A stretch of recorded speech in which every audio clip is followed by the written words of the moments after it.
Kasi, yun. Ito naman ang ating test drive. Ang pinaka in demand. Ang dami na ito sa kalye. Oo. Ayan o.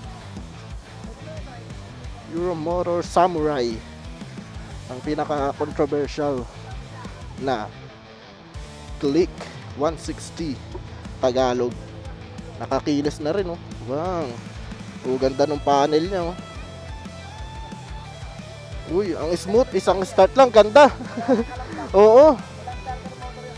Ang ganda ng start niya. Naka-disc brake, harap likod. Pila lang tayo rito, pila. Uy, ang ganda niya. Ngayon, alam ko na kung bakit siya in demand. Ang cute ng panel, oh. Di tinipid. Pero syempre, asahan mo na sa mga budget friendly na gantong motor. Yung niya tawag doon. Syempre, hindi ganun ka yung alam niya na yun. Pero, di ba? Ang ganda na Kumbaga talagang pinasok siya para sa mga budget friendly motor enthusiast. Tsaka pang daily talaga, pang baragbagan na motor. The plastic is okay. Pero syempre, ang maglalaban dito, yung makina. Pero feeling ko din naman to inano sa makina. Syempre, kapag pinapakit nila yung makina nito, sila rin yung maapektuhan, di ba?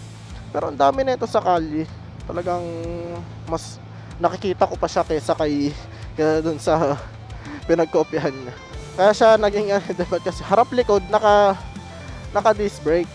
Wala lang ABS. Pero kapag gantong kalilit na motor naman kagaan, hindi mo na kailangan ng ABS.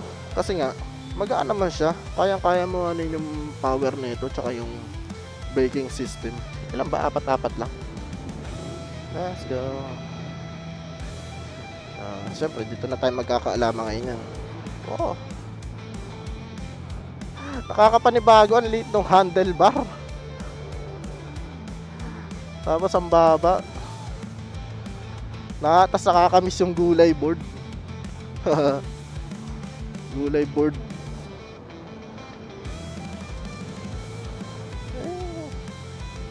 Ingat lang sa mga buhangin. Mabuhangin. Pero sa handling niya, ganda, test natin sa diretso.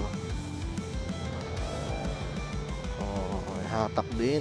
Kasi nga 160cc ang kanyang engine displacement. Ngayon nagte-test ride kasi hindi mainit. Ang daming nakapila, kanina wala. Class 1, we're on last turn. Testing natin. Pogi, oh. Pogi. Exit.